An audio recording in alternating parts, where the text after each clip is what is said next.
Breaking news. Kanpur नगर में आज दिनांक 23 जनवरी 2024 को सामाजिक संगठनों व महिलाओं द्वारा जिलाधिकारी महोदय कार्यालय कानपुर नगर में ACM 7 को संदर्भित ज्ञापन सौंपा गया, जहां पर देश की सरकार हो या प्रदेश की सरकारें सभी भारतीय संविधान के तहत कार्य करती हैं। संविधान में SC/ST को आरक्षण की व्यवस्था की गई है और साथ ही साथ सरकार बेटी बचाओ बेटी पढ़ाओ की बात करती है, लेकिन भाजपा सरकार की करनी व कथनी में बहुत अंतर है।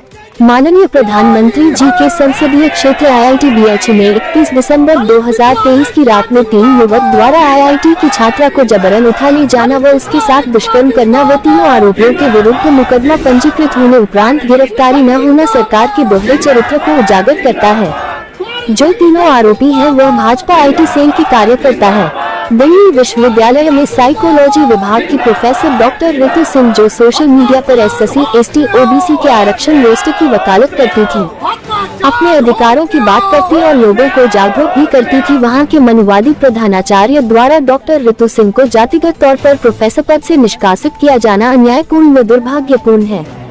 जहां एक और भारतीय संविधान में सबको बराबरी का अधिकार है, जो जिस धर्म को मानना चाहता है सभी को छूट है, तभी तो भारतवर्ष लोकतांत्रिक देश कहलाता है। लेकिन दूषित मानसिकता एवं मनुवाद से ग्रसित स्वामी रामभद्राचार्य द्वारा SC, ST, OBC समुदाय को अपमानित करना और कहना कि जो राम को नहीं मानेगा वह नीचे व चमार है, उनकी यह टिप्पणी उनकी ओछी मानसिकता को उजागर करती है। इन समस्त घटनाओं की समस्त सामाजिक संगठन निंदा करते हैं। इसके संदर्भ में ACM 7 महोदय कानपुर नगर को ज्ञापन सौंपा गया। उपरोक्त प्रकरणों में शीघ्र कार्रवाई की मांग की गई। कार्रवाई न होने पर जन आंदोलन का आह्वान किया गया। कानपुर नगर से KMC लाइव न्यूज TV पत्रिका रवि शुक्ला की रिपोर्ट।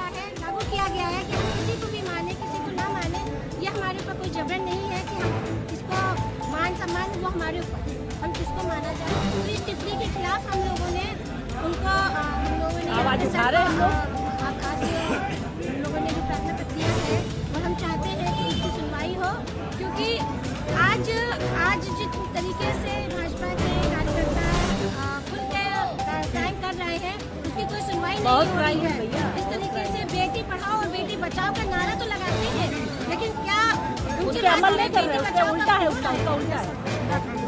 क्या मामला है जिसमें आपको उनको किया गया है? डॉक्टर रितु के साथ बहुत बड़ा अन्याय हुआ है। उन्होंने आरोप लगा के निकाल दिया है। जब वो धरने पे बैठी तो कहा कि आप नौकरी आपको दे देंगे, आप चुप बैठ जाइए। लेकिन इतने अत्याचार वहाँ के जो प्रधानाचार्य जो भी कोई है वो ज़्यादा अत्याचार कर रहे हैं SC पे, इसलिए वो कह रही है कि हमें न्याय चाहिए, हमें नौकरी नहीं चाहिए। निकाला गया है उनको। और ये क्या मामला है ज्ञापन देने आए? देखिए, सभी लोगों को मेरा पहले जय भीम, जय मूलनिवासी। और जैसे कि ये आज ये हम लोगों ने ज्ञापन दिया है, जो एक अंधा होके भी रामभद्राचार्य जो कि अंधा है और मतलब वो हमारे SC, ST, OBC के लिए इतना गंदे शब्दों का प्रयोग करता है कि जात के चमार हैं, तो मतलब ये चारों चरण चमार, तो इसका मतलब तो ये हुआ ना कि सिर्फ चमार चमार नहीं है, सिर्फ चमार ही चमार नहीं, इसका मतलब SC, ST, OBC माइनॉरिटी तो सब चमार में आ गए हैं। उन्होंने तो हमारा जैसे हमारा 85% मूल निवासी है, तो ये और ज्यादा 85 से 80-90 कर दिया है, क्योंकि भाई अब उन्होंने ये बोला है कि जो लोग राम को नहीं मानेंगे वो सब चमार में आते हैं। तो इसका मतलब ये हुआ ना कि हम लोग जितने हमारे और जात के लोग हैं, इसका मतलब सब वो लोग चमार में आ गए। तो हम ये मांग करते हैं, आज उनके लिए हम लोग मुकदमा और लिखाने आए हैं, ज्ञापन देने आए हैं कि जो रामभद्राचार्य ने चमार बोला है, और एक बार उन्होंने और ये भी नारा बोला था मरे मुलायम कांसी राम। तो ये सब ये आप बताइए कि एक अंधा आदमी, एक जो वो मतलब बाबा है या महापुरुष है, जो भी, उनको अपना भजन करना चाहिए, उनको माला जपना चाहिए। उनको राजनीति में क्या मिलता है? वो राजनीति क्यों करते? तो फिर अगर उनको राजनीति करनी ही थी तो वो बाबा क्यों बने? वो राजनीति में तो रहते। तो हमें तो ये लगता है कि जितने भी बाबा हैं ये सब राजनीति करते हैं, ये बाबा नहीं है। बाबा के देश में ये एक मतलब हमारे समाज को तोड़ने का काम करते हैं, हमारे समाज को अलग अलग करने का काम करते हैं। तो हम ये चाहते हैं, आज उनके लिए हम लोग यहाँ मुकदमा लिखवाने ज्ञापन देने आए हैं कानपुर में। और दूसरी बात ये, जो डॉक्टर रितु हैं उनको मतलब वो अभी धरने पे 1 महीने से 2 महीने से बैठी हैं। जब उनको न्याय नहीं मिला है तो उनको उठा लिया गया है। हम चाहे तो उनको न्याय मिले, अगर हमें न्याय नहीं मिला तो हम लोग फिर ज्ञापन देंगे, सड़कों पे उतरेंगे।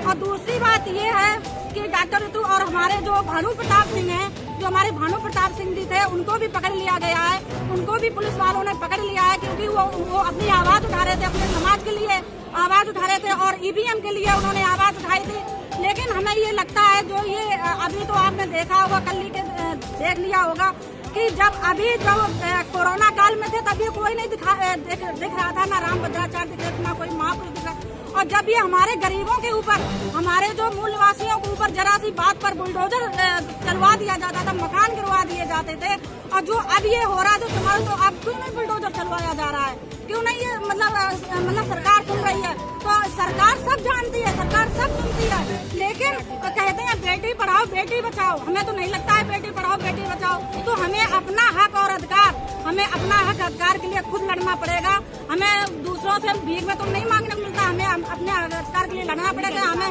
हमारा संविधान ने दिया हमें अधिकार, तो हम क्यों ना अपना अधिकार मांगे। तो इसलिए हमने आज ये, अगर भद्राचार्य पर जो एक अंधा भद्राचार्य बैठा हुआ है वो ऐसे शब्दों का प्रयोग करता है, हम लोग सुनते हैं, लेकिन हमारा समाज बैठा हुआ है, लेकिन उसके खिलाफ कार्रवाई होनी चाहिए। अगर कार्रवाई नहीं हुई, FIR नहीं हुई, फिर हम लोग फिर ज्ञापन देंगे, फिर सड़कों पर उतरेंगे। जय भीम।